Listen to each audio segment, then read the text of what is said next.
Welcome back to another reading and correcting of Crimson by me, the Tiger Writes, and Ty, the Tiger Supervisor. Today we are doing chapter 23. Alex knew he was out of cryo by the way his body hated him. He stifled the groan, for all that he hated having to wake up out. He stifled a groan. For all that he hated having to wake up out of cryo, he wished he could spend each night in it. He didn't dream there. He heard movement and forced an eye open. He shut it and seen Will up and about, wiping the surface of shelves. Right. Dust had accumulated over the months they've been in cryo. Fuck, Alex broke. How do you do it? You're full of energy, right? Like cryo? Used to it. In and out since a baby. So I'll get used to it? Will shrugged. Right. I tried to remember the last few moments before going under. Will and his seer had brought him to his bed right after he was done wrestling life support from engineering and connected the armband. He'd been afraid of going under, of what the engineering processor would do to the ship without him looking over its code. But he was awake, well, trying to be. So nothing catastrophic had happened. Did anyone get hurt? Few, small stuff. Doc fixed them before cryo. Alex nodded and forced his eyes to open. The armband on his bicep was dripping green, so he took it off. It and the tubes went into the compartment in the wall and forced his legs over the side. The greasiness was due to cryo, he told himself, not what he'd had to do, not to the people that had gotten hurt because of it. He had to get back to work, but first he needed a shower.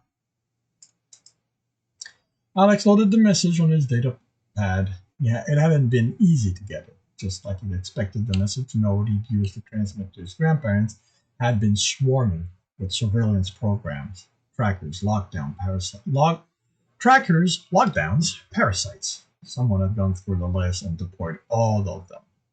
He felt a little flattered, actually, but he'd managed to maneuver it around all of them. The few he had to neutralize, he did so in a way that kept others from noticing. He even convinced the node to copy the message to him instead of transferring it. That way, those monitoring the node didn't even know he had gotten it. After running the 6th disinfection program on the message, he finally brought it up and ran it. A man with graying brown hair appeared. He was seated in the living room. Alex could see the shelves with pictures of their family over his grandfather's shoulder. Hello, Alex. He paused. I don't know how to go about recording this. First off, you should know the law came here to ask about you. That was before we received your message, though we didn't lie when we told them we didn't know anything about where you might be. They said you stole corporate property and that you might have been involved in attacking them. Just what are you mixed in, Alex?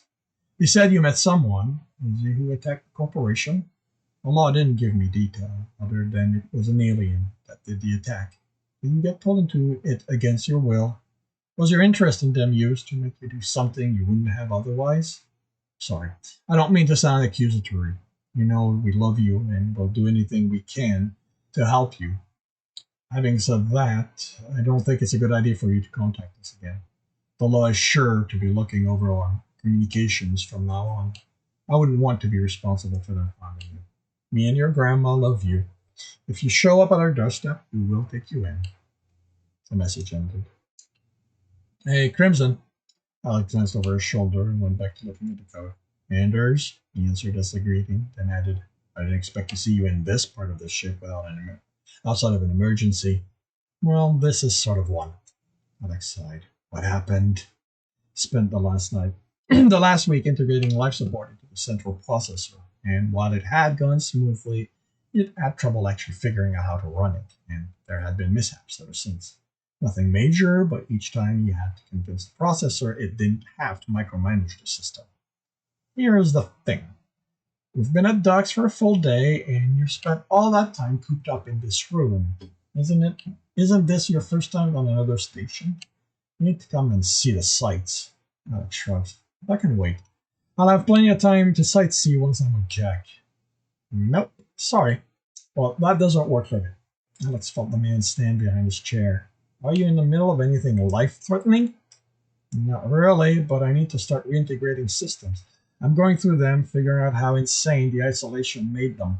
Figure I'm going to do it from the least crazy one up. That's going to put as little strain on the processor and build it up to better deal with the less stable ones. Anders patted Alex's shoulder. I have no idea what that means, and don't bother trying to explain it. I don't care about it. But you did confirm it wasn't vital, right? Alex hesitated for a moment. I guess so. Good. The hand closed around his arm and pulled him up. You're coming with me. I'm taking you groundside. Alex didn't grumble during the shuttle trip. He worked very hard at not grumbling.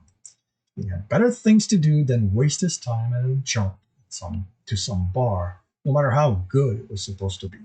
He was almost thrown out of his seat when the shuttle landed, but he didn't grumble much. The others laughed and commented on how this place needed better cushions. They'd been waiting for them at the shuttle. Milo, a man barely out of his team, from listening to anyone the conversation, figured out he'd joined the crew on the stop before where Alex joined. He'd been looking to get away from abusive parents, or something to that effect. Barbara was one of Anders' usual hanger-on, so he wasn't surprised to see her there, but the last one had been a man with golden skin and a white mohawk. Alex had seen him on the ship. It was hard to miss, but before now hadn't known his name, Zephyr. Alex got out of the shuttle, fully intending on getting back on as soon as the others were out of it, but froze as he found himself looking around the depolated building. Where are we? Janelli's port, Anders answered, placing a hand on his back and pushing Alex forward. This isn't a port. It's nothing more than a field. Anders laughed. You think every planet is like where you're from? That was a capital world. This is a fourth-rate mining world with nothing to attract tourists. Barely anyone ever comes down from the station. Then why are we here? Mallow asked. Because, Zephyr answered, in spite of how it looks, the richest fence in the universe lives here. He had a rich bass for a voice that made Alex shiver. With the hole we got this time, it's the only place we can move it. That's fine, but why exactly are we here? There's plenty of places to get a drink on the station, and they have to be better than anything here. For one thing, we need to see a sky every so often, Anders answered. You too, Crimson. You can't spend your life in a box. I think you, more than any of us, would appreciate that, since you were a groundsider until recently. He began walking. Sky's a sky. I'll see plenty of it once I'm with your guy, Anders finished for him. I know. We know. You can't seem to shut up about it. Just look at it, River said, awe in her voice. It's beautiful. Do you have any idea how rarely we get to see one? We're not usually docked long enough to allow time for trips. Sometimes forget what color it is. The golden-skinned man looked up and wrinkled his nose. It's blue. What's so nice about that? You should see the ones back home. Beautiful orange sky and purple clouds streaking it. Now that's worth looking at. She snorted. You're weird. No fighting, you two, Anders admonished. It's a big universe. There's plenty of sky for everyone's taste. Mightily jovial, Zephyr said, his tone suspicious. Just happy to be breathing unrecycled air. The one on the ship's been leaving a bit to be desired recently. Sorry, Alex said, his ears burning. That's one of the reasons why I should have stayed on the ship. Not complaining, Crimson. Just stating a fact. Just a statement of fact. But even then, this is better than the ship air. And because of you, this hull's going to take a long time. It's going to take so long to move, we can go to the best joint on this part of the universe. How do you know that? Mallow asked. Anders placed an arm over the shoulders of the youngest of their group. Because the last time I was here, I talked with the natives, and they all raved about it. Anders began whistling and ignoring the other questions Mallow asked. 20 minutes later, he stopped the group before a building that looked much like every other. Gray walls with gray doors and no windows. Unlike the others, it was a squat one-story building and wider. If it was a bar, there were no signs other indication of that. Okay, Anders says, before we go in, I need a favor from the two of you. Sure, Mallow said. Alex raised an eyebrow. I need you to start a fight. Why? Les asked. Does it matter? Alex snorted. Yes, I don't make a habit of starting a fight for just any reason. I don't particularly enjoy getting beaten up. Smile. You're not going to get beaten up. Just start a fight and get out. We'll meet up with you. He looked around and pointed to a building behind there.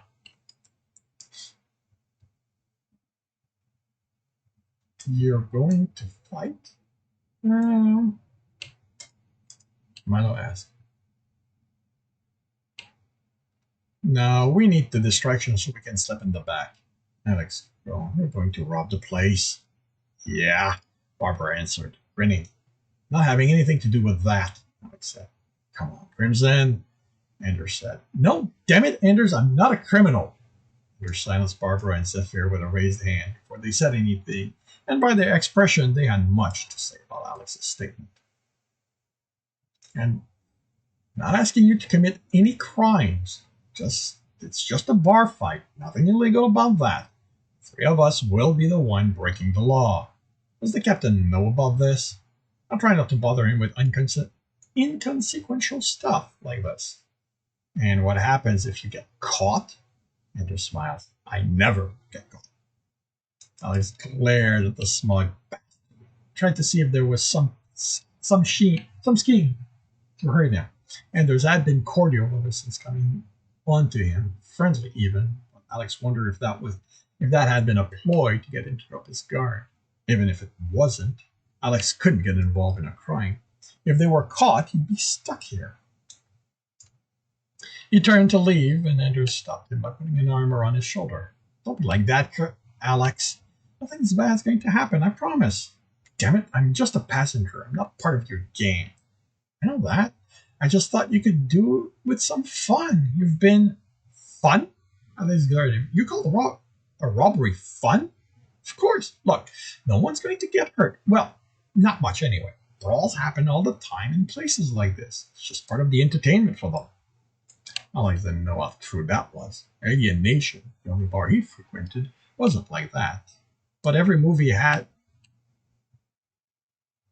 But every.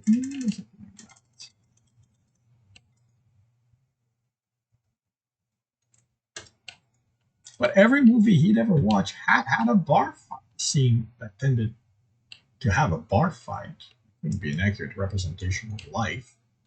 Come on. Alex continues. Are you really going to let Milo do this by himself?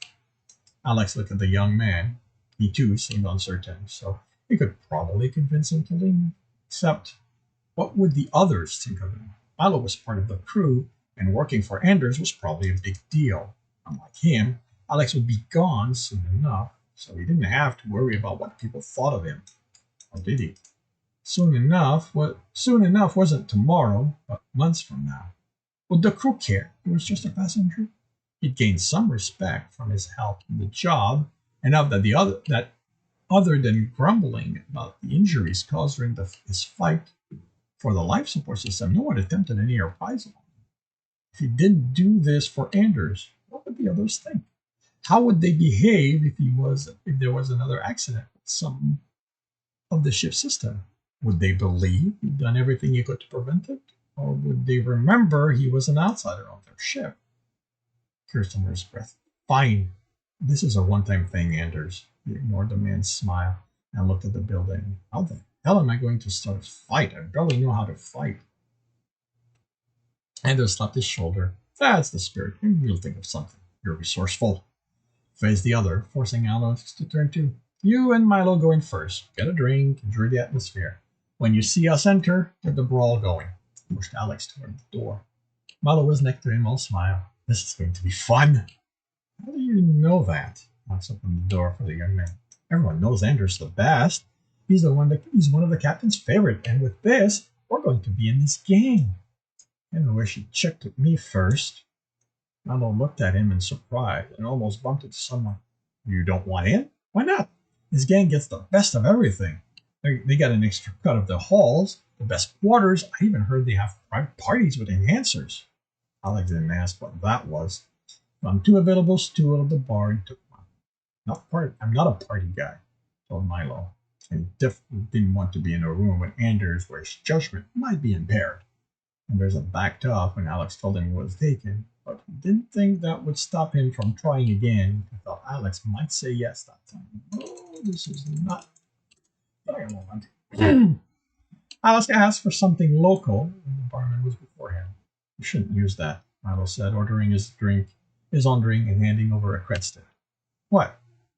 You used your cred chip. That leaves a tag of where you are. And that doesn't? Alex indicated the stick the barman returned along with their drinks. It's tricked up. Everyone on the crew has one, I guess between you. But if you just ask someone, they'll give you one. You can ask Andrews after this. Then transfer some money to it, but not too much. You don't want to lose everything if it gets stolen. Just enough that for whatever you have planned. Alex was considering explaining he wasn't part of the crew when he noticed motion by the entrance. Anders and the others were here. Alex swiveled on his stool and looked around. The crowd looked rough, mostly men in stained and worn clothing. They all looked strong and ready to pick a fight. How is he supposed to do this? The movies made it look easy. Push someone, insult someone's companion. The problem with those was that the guy always ended up hurt in the process. Also, no one looked ready to give him an excuse to start the fight. Then he smiled. There was one person here who he knew wouldn't hurt him. He spun to Milo. What did you just say? Milo sputtered in surprise, spilling some of his drink. Don't give me that! He shoved the young man off his stool and into the woman next to him. The woman shouldered Milo away, but didn't do anything else. I didn't! Milo raised his hand, looking like his confusion was real. I don't know how they raised you in the cesspool you call home, but where I'm from, you don't say that if you know what's good for you. Alex pushed him again, and this time Milo lost his balance as he was forced back. Fell on a table, tipping it over, sending drinks and game pieces flying. The man barely got out of the way in time to avoid having them spill on them. Yeah, so that's parole. The man barely got out of the way in time to avoid having them spill over their legs. Alex ignored their cursing. He pushed one out of the way as hard as he could before reaching down to grab Milo by the collar to pull him up. You better start fighting back, he whispered. Milo looked at him in confusion for a moment, then punched him in the stomach.